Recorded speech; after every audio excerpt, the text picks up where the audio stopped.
अभी तक हमने कहानी में देखा था कि एंटिटी ने याम को मार दिया है, जिसके बाद उसके भाई याक ने गुस्से में आकर उस भूतिया पेड़ को काट दिया था और अब उसका सिर्फ एक ही मकसद था। वो किसी भी हाल में उस एंटिटी को खत्म करना चाहता था जिसने उसकी बहन की जान ली थी। तो दोस्तों, अगर आपने पार्ट 1 नहीं देखा है तो डिस्क्रिप्शन में दिए लिंक पर क्लिक करके पार्ट 1 देखिए, ताकि ये पार्ट आपको आसानी से समझ आ जाए। खैर, इसी के साथ हम बढ़ते हैं इस कहानी की ओर। कहानी की शुरुआत 1854 में लोआई बॉर्डर को दिखाते हुए होती है, जहाँ कुछ सोल्जर्स अपने आप को दुश्मन सोल्जर से बचा रहे थे।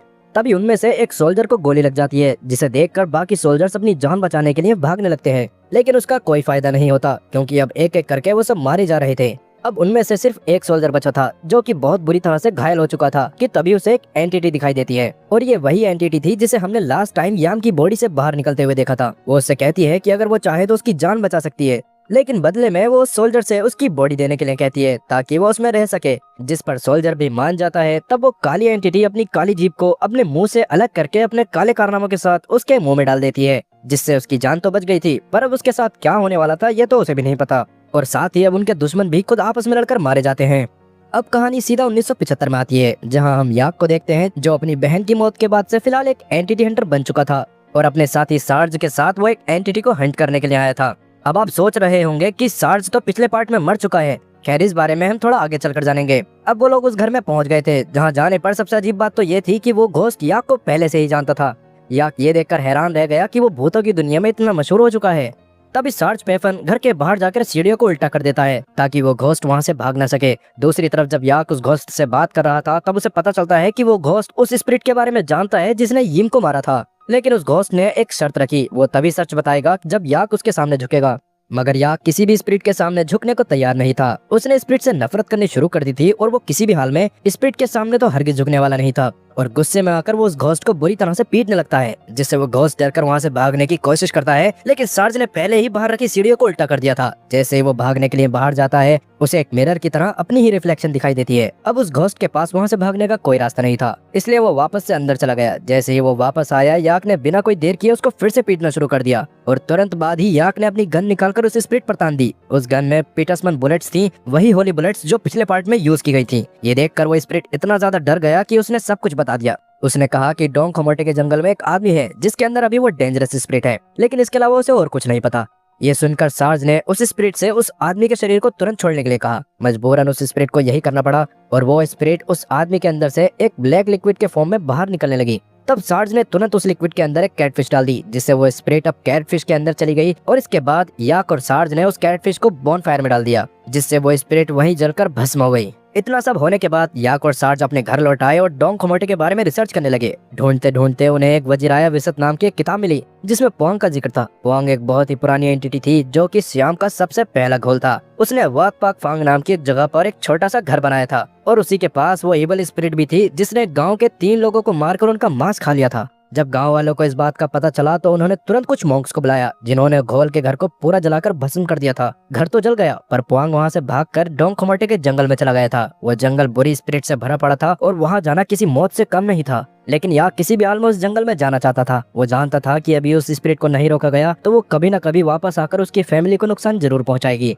इसलिए वो खुद ही उसको खत्म कर देना चाहता था। सार्ज, जो याक की सेफ्टी के लिए चिंता कर रहा था, उसे अकेले नहीं जाने देता। लेकिन याक के मन में एक और अजीब बात चल रही थी। ये सोचकर वो और भी परेशान हो गया कि घोल किसी स्पिरिट को कैसे कंट्रोल कर सकता है। इसके अलावा उसे अब यकीन होने लगा था कि उस गांव में जो प्रेग्नेंट औरतें थीं, उनके बच्चों के मरने के पीछे भी यही शक्ति का हाथ था। और जो प्रेग्नेंट औरतें थीं, उनके ऑर्गन्स भी गायब हो रहे थे। ये सब कुछ वही इबल स्पिरिट कर रही थी। शायद आपको याद होगा कि पिछले पार्ट में जब याक ने अपने घर के पास वाले पेड़ को काटा था, तब उसको वहाँ बहुत सारे ऑर्गन्स मिले थे। इसका मतलब साफ था कि वो स्पिरिट ह्यूमन ऑर्गन्स पर फीड करती है। इसके अलावा एक और बड़ी बात पता चली, जब यिम ने लास्ट पार्ट में पोजेस होकर सार्ज को गोली मारी थी, तब सार्ज जिंदा रह गया था। जैसा कि मैंने आपको पहले बताया था कि मैं कहानी में थोड़ा आगे चलकर बताऊंगा। और उसी दिन से याक उसके साथ था और धीरे धीरे दोनों का एक अच्छा कनेक्शन बन गया। इस वजह से अब जब याक हंट पर जाने का फैसला करता है, तो सार्ज भी उसके साथ ही चलने का डिसाइड कर लेता है। याक हंट पर जाने से पहले अपनी बहन यार्ड और उसके होने वाले पति प्रदीप से मिलने के लिए जाता है। वहाँ यार्ड की शादी की बात चल रही थी और उसका होने वाला पति प्रदीप एक अच्छा लड़का था।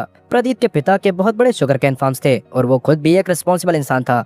तब याक प्रदीप से मजाक में कहने लगता है कि अगर तूने यार्ड को परेशान किया तो मैं तुझे इतनी बुरी तरह मारूंगा कि हॉस्पिटल का बिल दहेज के पैसों से ज्यादा आएगा। ये सुनने के बाद प्रदीप मुस्कुराकर याक को गले लगाता है और प्रॉमिस करता है कि वो यार्ड का खुद से भी ज्यादा ध्यान रखेगा। रात को पूरा परिवार एक साथ था, सब बहुत खुश थे और डिनर के दौरान याक के भाई बहन उसकी टांग खींच रहे थे। उस दौरान बुनियन और याक के पिता चाहते थे कि याक अपनी घोस्ट हंटिंग छोड़ दे और वापस घर आ जाए। उनका कहना था कि वो 3 साल से लगातार उस एविल स्पिरिट को ढूंढ रहा है, पर अब तक उसका कोई पता नहीं चला। लेकिन याक किसी भी हाल में उस स्पिरिट को खत्म करना चाहता था, क्योंकि उसे यकीन था कि वो दोबारा वापस जरूर आएगी।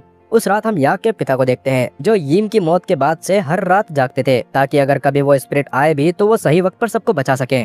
मतलब यीम की मौत के बाद से घर में काफी ज्यादा बदलाव आ गए थे और सब लोग पहले जैसा कुछ भी रिपीट होने के डर से सदैव डर में जी रहे थे। उस वक्त याक के भाई बहन उससे वादा करवाते हैं कि वो यार्ड की शादी तक वापस आ जाए। पहले तो याक थोड़ा हिचकिचाता है, लेकिन फिर मान जाता है। अब अगले दिन वो सार्ज के साथ डोंग खुमटे के जंगल की तरफ निकल पड़ता है। जंगल की तरफ जाते हुए उत्तरादित्य के लापलाई डिस्ट्रिक्ट में उनकी कार खराब हो जाती है। पहले तो वो सोचते हैं कि पास के किसी गांव से कार रेंट पर ले लें, लेकिन जैसे ही लोगों को पता चलता है कि वो डोंग खुमटे के जंगल में जा रहे हैं, तब कोई भी उन्हें अपनी गाड़ी देने को तैयार नहीं था। तब वो दोनों परेशान होकर एक ढाबे पर बैठ जाते हैं कि तभी वहाँ ल्यूचाई नाम का एक आदमी आता है। ल्यूचाई बिना किसी शर्त के उन्हें अपनी कार में ले जाने के लिए तैयार था, लेकिन वो ऐसा क्यों कर रहा था? दरअसल ल्यूचाई खुद भी उस स्पिरिट की तलाश में था। उस स्पिरिट ने उसके परिवार के काफी औरतों को कत्ल किया था, इसलिए वो डोंग खुमटे के जंगल में जाना चाहता था, ताकि वो उस इविल स्पिरिट को ढूंढकर उसका अंत कर सके। याक और सार्ज के पास भी ज्यादा टाइम नहीं था, इसलिए वो बिना वक्त गवाए ल्यूचाई की कार में बैठ जाते हैं। लेकिन ल्यूचाई अकेला नहीं था, उसके साथ एक पूरी टीम थी। ल्यूचाई की टीम में सैम, जो कि एक एक्सपीरियंस्ड घोस्ट हंटर था, ल्यूचाई के 2 भतीजे साक और नवीन, और खोम, जो कि एक लोकल आदमी था जिसे जंगल के हर रास्ते का पता था। अब जैसे ही साक को याक के बारे में पता चलता है, वो उसका मजाक उड़ाने लगता है, सिर्फ इसलिए ताकि खुद को सुपीरियर दिखा सके। लेकिन याक को ये बिल्कुल पसंद नहीं आता। गुस्से में आकर याक उसका कॉलर पकड़ लेता है। तभी ल्यूचाई बीच में आता है और साक को याक से माफी मांगने के लिए कहने लगता है। कुछ ही देर बाद वो सब जंगल के एंट्रेंस तक पहुंच जाते हैं, जहां से उन्हें अब आगे पैदल ही जाना था। जैसे ही साक गाड़ी से उतरता है, वो बिना सोचे समझे एक पेड़ के पास जाकर पी कर देता है। सार्ज को ये देखकर बहुत गुस्सा आ गया था। वो साक को समझाता है कि जंगल में आने से पहले हमें यहाँ की स्पिरिट से परमिशन लेनी चाहिए थी, और तुमने बिना सोचे समझे जंगल का अपमान कर दिया। लेकिन साक अपनी ईगो और एरोगेंट नेचर की वजह से सार्ज की बात को अनसुना कर देता है। अब जंगल में अपनी हंट शुरू करने से पहले उन्हें जंगल की स्पिरिट्स की परमिशन लेनी होती है। उनके कल्चर में एक रिचुअल है जिसमें ऑफरिंग्स दी जाती हैं। जंगल की स्पिरिट से परमिशन लेने के लिए एक रिचुअल किया जाता था। पहले कुछ ऑफरिंग्स रखी जाती थी, फिर एक खंजर को जमीन में घुसाकर देखा जाता था। अगर खंजर बिना रुकावट अंदर चला जाए तो इसका मतलब था कि जंगल ने परमिशन दे दी है, लेकिन अगर खंजर अंदर ना जाए तो इसका मतलब था कि जंगल उन्हें अंदर आने की इजाजत नहीं दे रहा। सार्ज ने ऑफरिंग्स रखने के बाद खंजर जमीन पर मारा, लेकिन वो अंदर नहीं गया। मतलब ये कि जंगल उन्हें परमिशन नहीं दे रहा। सार्ज ने हाथ हटा लिया, लेकिन याक ने खंजर उठाया और थोड़ी ताकत लगाकर एक ही बार में उस खंजर को जमीन में घुसा दिया। अब जंगल चाहे या न चाहे, उन्होंने अपनी हंट शुरू कर दी थी। लेकिन जैसे ही वो लोग आगे बढ़ते हैं, पीछे खंजर का गड्ढा अपने आप भरने लगा। मतलब साफ था कि जंगल ये बिल्कुल नहीं चाहता है कि वो अंदर आए या वहाँ पर अपनी हंट शुरू करें। अब आगे बढ़ते समय याक ल्यूचाई से साक के एरोगेंट बिहेवियर के बारे में बात करता है। तब ल्यूचाई से बताता है कि साक के बचपन में ही उस स्पिरिट ने साक की माँ को मार दिया था, इसी वजह से साक बचपन से ही एरोगेंट है। लेकिन अभी के वक्त याक को ये समझ नहीं आ रहा था कि आखिर वो स्पिरिट ल्यूचाई की फैमिली के पीछे क्यों पड़ी है।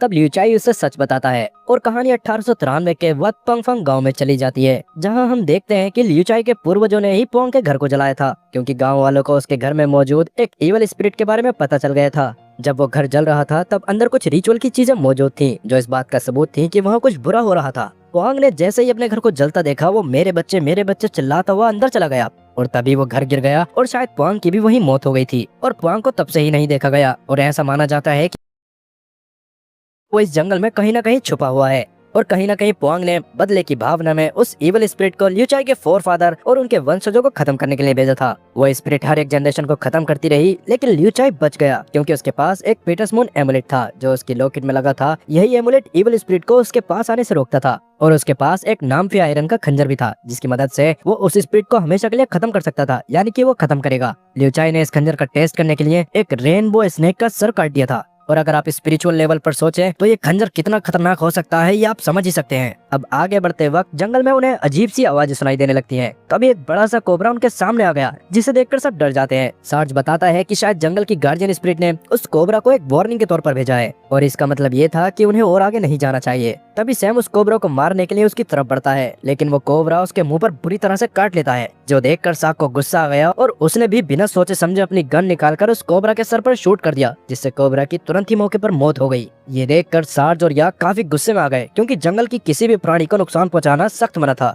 लेकिन साक को अभी भी कोई रिग्रेट नहीं होता। अब वो गार्जियन स्पिरिट उनको काफी ज्यादा परेशान करने लगी थी। साक का इस पर कोई फर्क नहीं पड़ता, बल्कि वो याक को चढ़ाने के लिए उसकी बहन के बारे में उल्टा सीधा बोलने लगता है कि तू अपनी बहन को नहीं बचा पाया। ये सुनने के बाद याक गुस्से से आग बबूला हो गया था और इसके बाद वो अपने गुस्से का कहर साक के ऊपर बरसाने लगता है। वो उसको उल्टा सीधा मारने लगता है। वो इतना गुस्से में आ गया था कि वो अपनी गन निकाल लेता है और साक को गोली मारने वाला होता है। लेकिन तभी ल्यूचाई की शक्ल देखकर याक को तरस आ गया था। तब वो एक गहरी सांस लेकर अपनी गन नीचे कर देता है। खैर अब ल्यूचाई चाहता था कि याक और सार्ज उनकी टीम को गाइड करें, क्योंकि आगे का रास्ता बिल्कुल भी आसान नहीं होने वाला था। धीरे धीरे अंधेरा होने लगा था और जैसे जैसे रात गहरी हो रही थी वैसे ही उन्हें अलग अलग स्पिरिट्स की हंसने की आवाज आने लगी थी। हालांकि अभी वो स्पिरिट सिर्फ उन्हें परेशान कर रही थी और असली शो तब शुरू हुआ जब पूरी तरह से अंधेरा हो गया। तभी याक को पीछे एक पेड़ से एक लाश लटकी दिखाई देती है, पर जैसे वो पीछे मुड़कर देखता है वो सिर्फ एक पेड़ की डाली थी। ये सब देखकर सभी और ज्यादा टेंशन में आ गए और तब वो सब फैसला करते हैं कि इसी जगह पर उन्हें रात गुजारनी होगी। तभी हम याक के घर का सीन देखते हैं, जहाँ उसके पिता रात के वक्त पहरा देने के लिए अपनी कुर्सी पर बैठे थे, जैसे वो रोज करते थे। अंदर यार्ड अपनी छोटी बहन यी के बाल सुखा रही थी। तभी यी के काफी बल टॉवल में अटक जाते हैं और ये अचानक पोजेस हो जाती है और वो एक अजीब सी आवाज में कहती है कि मैं वापस आ गई। इतना कहकर यी ने अपने एक दांत को जोर से खींचकर तोड़ दिया, जो देखकर यार्ड का दिल दहल गया और वो डरते डरते वहाँ से भागने लगती है। लेकिन जैसे ही वो गेट तक पहुँचती है उस इवल स्पिरिट ने उस पर अटैक कर दिया और वो उसका एक दांत तोड़ने की कोशिश कर रही थी, क्योंकि पहले पार्ट में भी दिखाया गया था कि किसी को पोजेस करने के लिए उसके दांत की जरूरत पड़ती थी। लेकिन तभी अचानक यार्ड की हेलुसिनेशन खत्म हो जाती है और सारे परिवार वाले उसे संभालने के लिए आ गए थे। तब कैसे भी करके उसको होश में लाया जाता है। उधर याक जंगल में अपनी फैमिली की फोटो देख रहा था और सारी टीम ने एक पेड़ के ऊपर अपना ठिकाना बनाकर रात गुजारने का प्लान बनाया था। तभी उन्हें नीचे से एक अजीब सी आवाज सुनाई देती है और वो नीचे झांक कर देखते हैं कि सैम भागता हुआ उनकी तरफ मदद मांगने के लिए आ रहा है। लेकिन सार्ज और बाकी सब समझ गए थे कि जो कुछ भी हो रहा है वो उस जंगल की स्पिरिट्स की एक चाल है। उसका सिर्फ एक ही मकसद था, उन सबको धोखा देकर जान से मार देना। इसलिए किसी ने भी सैम की मदद की आवाज पर ध्यान नहीं दिया। तभी अचानक सैम पेड़ों के ऊपर छलांगे मारने लगता है, जो देखकर सब लोग डर गए थे। अब कुछ देर बाद साक को सार्ज की आवाज सुनाई देती है, जो उससे पेड़ से नीचे उतरने को कह रहा था। साक बिना सोचे नीचे उतर जाता है, लेकिन सच तो ये था कि सार्ज ने कभी भी उसे नीचे आने को नहीं कहा था। ये भी सिर्फ स्पिरिट्स का एक जाल था जिसमें साक आसानी से फंस चुका था। अब वापस से जब साक ऊपर चढ़ने की कोशिश करता है तब स्पिरिट्स उसको हॉन्ट करने लगती है। उसे ऐसा लगता है जैसे ट्री के ऊपर बने ठिकाने पर सैम ही बैठा है और उसने गुस्से में आकर अंधाधुंध फायरिंग करना शुरू कर दिया, पर असलियत में वहाँ उसके अपने साथी बैठे थे। उस दौरान एक गोली खोम को लग जाती है और बाकी सबको अपनी जान बचाने के लिए नीचे उतरना पड़ता है। लेकिन अभी भी साक को सैम की जोर जोर से हंसने की आवाज सुनाई दे रही थी। तभी सैम पेड़ से कूदकर सीधा साक के कंधे पर चढ़ गया और उसके हाथों से उसी के सर पर गोली चलवा दी, जब तक कि साक का सर टुकड़ों टुकड़ों में न टूट गया था। पर जैसे ही सब उसके पास जाने लगे उसका धड़ अजीब तरह से रेंगता हुआ झाड़ियों में चला गया। ये देखकर सब समझ गए थे कि अब वो लोग सेफ हैं। तब सार्ज सबको बताता है कि अगर वो सच में सेफ रहना चाहते हैं तो उन्हें किसी ऐसे लैंड पर जाना होगा जहाँ नमक हो और वो नमक जानवरों द्वारा चाटा गया हो, क्योंकि ऐसी जगह बुरी शक्तियों को अपने करीब नहीं आने देती। और अभी के लिए सार्ज उन्हें एक मंत्र भी बताता है जिससे वो सेफ रह सकते थे, लेकिन वो मंत्र काफी लंबा था और सबको उसे याद करने में बहुत मुश्किल हो रही थी। तभी खोम ने एक एविल चैंटिंग शुरू कर दी, क्योंकि वो भी पोजेस हो गया था, जो देखकर याक गुस्से में उसे एक पंच मार देता है और फिर वहाँ से वो सभी लोग सार्ज की बताई हुई जगह को ढूंढने लगते हैं, जिसे हम नमक वाली जगह कहेंगे। इतनी देर में उनके पीछे साक का धड़ आ गया था, जो सबके ऊपर अंधाधुंध फायरिंग करने लगता है, पर याक तुरंत अपनी बुलेट से उसे मार डालता है और फिर सब लोग उसी नमक वाली जगह को ढूंढने लग जाते हैं। लेकिन साक के धड़ को खत्म करने से वो अभी सेफ नहीं थे, क्योंकि सैम की स्पिरिट अभी भी उनका पीछा कर रही थी और आगे रास्ते में बहुत ज्यादा धुआं होने की वजह से नवीन उनसे अलग हो गया था। उस दौरान नवीन के सामने बहुत सारी भूखी स्पिरिट्स का झुंड आ गया और उन्होंने उसके शरीर को आधा काटकर उसकी जान ले ली। इधर याक पर भी सैम की स्पिरिट ने हमला कर दिया था, लेकिन याक उसे शूट करके मार डालता है। वही सार्ज, याक और ल्यूचाई उस नमक वाली जगह पर पहुंच गए थे, जहां सार्ज ने मिट्टी से मंत्र पढ़कर एक प्रोटेक्शन कवच बना लिया। इतने में ही नवीन भागता हुआ उनकी तरफ आने लगता है, लेकिन वो सब लोग उसके बात करने की तरीके से समझ गए थे कि वो असली नवीन नहीं है, इसलिए वो उसे अंदर नहीं आने देते। कि तभी अचानक नवीन एक टाइगर का रूप ले लेता है, लेकिन याक उसे वहाँ से भगा देता है। नवीन ने उन्हें पहले बताया था कि अगर किसी मरे हुए इंसान की स्पिरिट किसी टाइगर को पोजेस कर लेती है तो उसे वेयरकैट कहा जाता है और वो स्पिरिट किसी का भी रूप ले सकती थी। अगली सुबह हम याक के घर का माहौल देखते हैं, जहाँ सभी लोग यार्ड की शादी के लिए निकल रहे थे। तभी यार्ड को याक की याद आती है और योस और योर्ड उससे कहते हैं कि अगर याक ने अपना प्रॉमिस तोड़ा तो वो उसे घसीटकर वापस लाएंगे। जब वो लोग अपने घर से निकलते हैं तो उनके घर का रेडियो अचानक खुद से ही चालू हो गया। इधर गहरे जंगल के बीच याक, ल्यूचाई और सार्ज एक अजीब सन्नाटे भरी जगह पर पहुंच गए थे। उनके सामने एक पुरानी जली हुई केबिन थी। केबिन के अंदर का मंजर और भी ज्यादा खौफनाक था। चारों तरफ खून की छींटें और बीच में एक वुडो डोल पड़ी थी, जो बिल्कुल उस इविल स्पिरिट के जैसे दिख रही थी। याक को जैसे ही वो डोल दिखती है, याक का गुस्सा उस पर फूट पड़ता है। वो बिना सोचे समझे उस डोल को उठाकर जमीन पर पटक देता है और जोरदार लात मारने लगता है, जैसे उसे तोड़कर उस स्पिरिट का अंत करना चाहता हो। इसी बीच सार्ज केबिन के पास एक दलदल देखता है।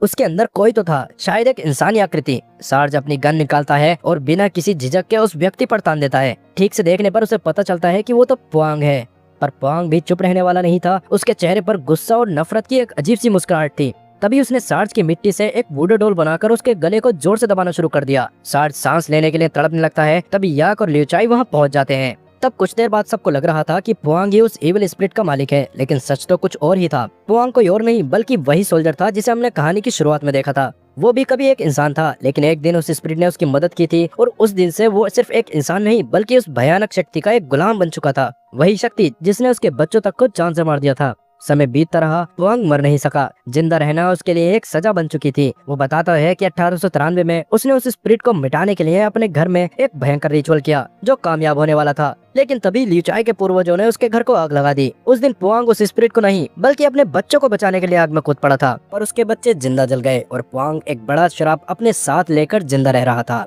स्पिरिट से बचने के लिए उसने एक विरुंचम्बंग एमुलेट से एक ब्रेसलेट बनाया जो उसके लिए एक कवच का काम करता था। जब तक उसके हाथ में वो ब्रेसलेट था तब तक वो एविल स्पिरिट उसे नहीं देख सकती थी। लेकिन अगर स्पिरिट को ये पता चल जाता है कि पुआंग जिंदा है तो वो वापस आकर उसका अंत कर देती, ताकि वो अपनी जीप को वापस लेकर और भी शक्तिशाली बन सके। लेकिन तभी लियूचाई एक ऐसी गलती करता है जो सब कुछ बदल देती है। वो बिना सोचे समझे पुआंग का हाथ काट देता है और अब पुआंग उस एविल स्पिरिट की नजर में आ चुका था। तभी एक और भयानक सच सामने आता है कि लियूचाई की फैमिली अब भी उस एविल स्पिरिट के कब्जे में थी और वो उन्हें मिटा देने आई थी, क्योंकि लियूचाई ने उससे एक समझौता किया था कि अगर वो पुआंग को ढूंढ निकालती है तो वो स्पिरिट उसकी फैमिली को आजाद कर देगी। लेकिन पुआंग सिर्फ मुस्कुराने लगता है। उसे समझ आ गया था कि अब उसका वक्त खत्म हो चुका है। वो अपनी जिम्मेदारी याक को सौंप देता है, क्योंकि अब एविल स्पिरिट की समाप्ति का काम उसी के हाथों लिखा था। तभी हवा में एक अजीब सी गुनगुनाहट गूंजने लगी और वो आ चुकी थी। जिस पल एविल स्पिरिट वहाँ आई, माहौल एकदम भयानक हो गया। लियूचाई और याक महसूस कर सकते थे कि वक्त धीरे धीरे थम रहा है। एक अटपटा सा जादू उन दोनों पर छाने लगता है और उन्हें नींद आने लगी। लेकिन याक और लियूचाई हार मानने वाले नहीं थे। याक जल्दी से अपना लाइटर जलाकर अपने हाथ को जला लेता है और लियूचाई अपनी छुरी से अपने आप को काट कर उसके दर्द से जागने की कोशिश करता है, लेकिन सार्ज पहले ही बेहोश हो चुका था। तभी वो स्पिरिट पुआंग के मुंह में अपना हाथ डालती है और अपनी जीप को निकालकर वापस से जोड़ लेती है, जो देखकर लियूचाई खुशी से पागल हो रहा था। उसे लगा उसकी डील पूरी हो गई।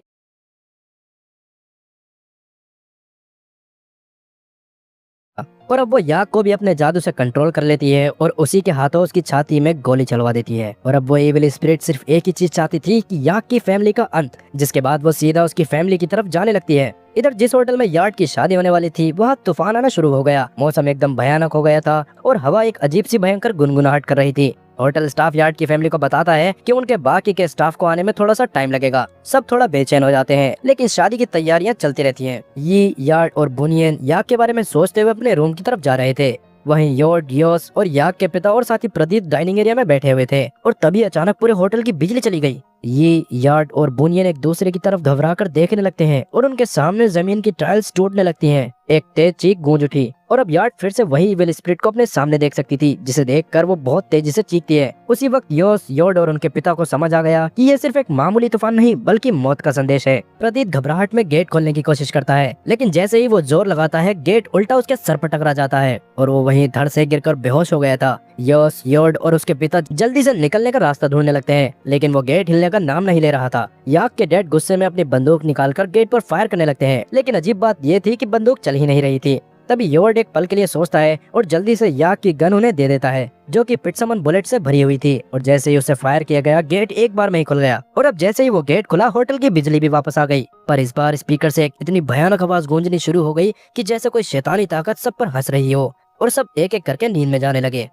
सब कोशिश कर रहे थे कि किसी तरह जागते रहें, लेकिन यी की आंख लग जाती है। तभी बुनियन उसके पास आकर उसको अपने साथ रूम में ले जाने लगी। ये बिना सोचे समझे उसके पीछे चलने लगती है, पर ये असली बुनियन नहीं थी, क्योंकि असली बुनियन तो अभी भी जमीन पर पड़ी जागने की कोशिश कर रही थी। जैसे ही उसे समझ आता है कि ये खतरे में है, वो तुरंत ही उठकर उसके पीछे पीछे स्टोर रूम तक पहुंच जाती है। पर इस बार इविल स्पिरिट ने उसको ही पोजेस कर लिया था। अब तक प्रदीप भी शैतानी ताकत के कब्जे में आ चुका था और अब वो योस, योर्ड और उनके पिता पर हमला कर रहा था। वो योर्ड को खत्म करने ही वाला था कि तभी योस पीछे से एक बुद्धा की मूर्ति उठाता है और प्रदीप के सर पर जोर से मारकर उसे बेहोश कर देता है। दूसरी तरफ पोजेस बुनियन एक बड़ा तेज हल जैसा हथियार उठाती है और सबको मारने के लिए निकल पड़ती है। ये भी अब तक समझ चुकी थी कि वो असली बुनियन के साथ नहीं है, क्योंकि वो एविल स्पिरिट के कब्जे में है। तभी एक और सच सामने आता है। वो औरत जो उसके सामने खड़ी थी वो कोई और नहीं बल्कि चीला थी। वो औरत जिसे हमने पहले यीम का दांत तोड़कर खाते हुए देखा था, उसे देखकर ये बहुत ज्यादा डर गई और बहुत तेजी से चिल्लाने लगी, पर चीला एक भयानक हंसी के साथ उसके मुंह में हाथ डालकर उसका दांत तोड़ने लगती है। ये जल्दी से एक रूम में चली गई और जैसे ही चीला उसे पकड़ने के लिए आती है, वो एक अम्ब्रेला उठाकर पूरी ताकत से उसके आंख में घुसाकर उसे खोल देती है और तुरंत ही वहाँ से भाग जाती है। उसका दिल बहुत तेज धड़क रहा था। तभी उसके दिमाग में अपने बड़े भाई याक की एक बात याद आती है। उसने कहा था कि कोई भी स्पिरिट तुम्हें तभी डरा सकती है जब तुम उससे डरो, पर अगर तुम उसको इग्नोर करोगे तो वो तुम्हें नहीं डरा पाएगी। ये बात सोचकर एक गहरी सांस लेती है और अपने पास रखे एक कैंडी निकालकर उसे खाने लगती है। पर तभी उसके सामने उसकी माँ आ गई, लेकिन ये उसकी माँ नहीं थी बल्कि एक पोजेस्ड बॉडी थी। अब चीला और पोजेस्ड बुनियन दोनों यी को मारने के लिए उसके पीछे पड़ गए। ये इधर उधर भागने की कोशिश करती है, पर एक वक्त ऐसा आता है जब दोनों उसको चारों तरफ से घेर लेती हैं, जो देखकर ऐसा लग रहा था कि यी की मौत तो पक्की है। ये अपनी जान बचाने के लिए चिल्लाती है, लेकिन उसकी आवाज सुनने वाला कोई नहीं था। दोनों ये वाली स्पिरिट्स उसको मारने ही वाली थी कि तभी योस और योड वहाँ आ जाते हैं और यी को बचा लेते हैं। लेकिन इस बार पोजेस बुनियन ने योड को घायल कर दिया था और योस को भी मारने वाली थी कि तभी वहाँ याक आ जाता है। उसको देखते ही इवल स्पिरिट एकदम से शॉक हो गई। सार्ज भी उसके साथ था और दोनों मिलकर उस इवल स्पिरिट को रोकने की कोशिश करते हैं।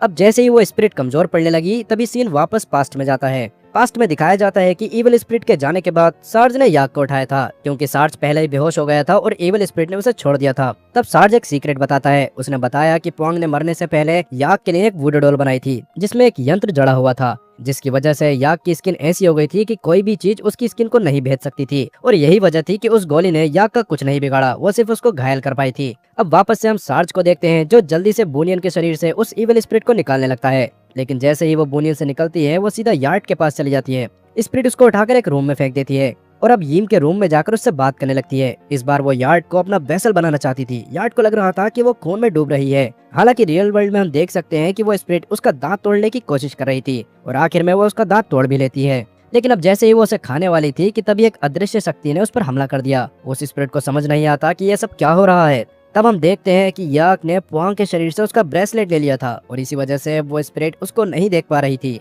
जब इविल स्पिरिट को एहसास होता है कि अब वो हारने वाली है, तब वो गुस्से में आकर याक को बिल्डिंग के फ्लोर से लटका देती है और याक को अब मजबूरी में उसके सामने आना पड़ता है। याक के पास कोई दूसरा रास्ता नहीं था, उसको मजबूरन ब्रेसलेट उतारना पड़ता है ताकि वो याक को बचा सके। और जैसे तैसे करके वो याक को बचा लेता है, लेकिन मुसीबत टलने का नाम नहीं ले रही थी। तभी वो स्पिरिट सार्ज की जान लेने वाली होती है। इसलिए याक जल्दी से ऊपर जाकर लियू चाई के खंजर से उस इविल स्पिरिट पर हमला करने की कोशिश करता है। लेकिन अब तक स्पिरिट भी काफी चालाक हो गई थी, इसलिए इस बार उसने उसे पकड़ लिया और उसके घाव के जरिए उसे दर्द पहुंचाने लगी। अब वो स्पिरिट जोर जोर से हंसने लगती है और उसको हंसता देख याक भी हंसने लगता है। याक को हंसता देख स्पिरिट को समझ नहीं आता कि वो क्यों हंस रहा है। इससे पहले कि स्पिरिट को कुछ समझ आता, तभी उसकी जीभ अपने आप मुंह से बाहर आने लगी। ये सब कोई और नहीं बल्कि यार्ड कर रही थी, क्योंकि उसने पोंग का ब्रेसलेट पहन लिया था, जिस वजह से वो स्पिरिट की जीभ को बाहर खींचने लगती है। और जैसे ही उसकी जीभ बाहर आई, याक ने बिना कोई मौका गवाए लियू चाई के खंजर से उसकी जीभ काट दी। फिर वो खंजर लेकर स्पिरिट पर एक के बाद एक अटैक करता है और आखिरी मूवमेंट पर वो खंजर सार्ज की तरफ फेंक देता है। सार्ज जल्दी से खंजर उठाकर उस इविल स्पिरिट की जीभ पर जोरदार वार करता है। जैसे ही उसकी जीभ कटती है, स्पिरिट बिल्कुल कमजोर पड़ गई और फिर याक की फैमिली उस पर अंधाधुंध गोलियां बरसाना शुरू कर देती है। और आखिरी मोमेंट पर याक उसके पास जाता है और लियू चाई का लॉकेट अपने हाथ में बांधकर स्पिरिट पर जोर जोर से वार करने लगता है और आखिरकार वो इविल स्पिरिट को खत्म करने में कामयाब रहता है। स्पिरिट के खत्म होने के बाद सब काफी खुश थे। याक को अपने सामने यीम की स्पिरिट दिखाई देती है, जो उसे देखकर प्यार से मुस्कुरा रही थी। तो दोस्तों, आपको ये वीडियो कैसी लगी प्लीज कमेंट करके जरूर बताइए। साथ ही कमेंट करके ये भी बताइए कि आपको किस तरह की मूवी ज्यादा पसंद आती है। और अगर वीडियो अच्छी लगी हो तो इसे लाइक करें और साथ ही अगर आप चैनल पर नए हैं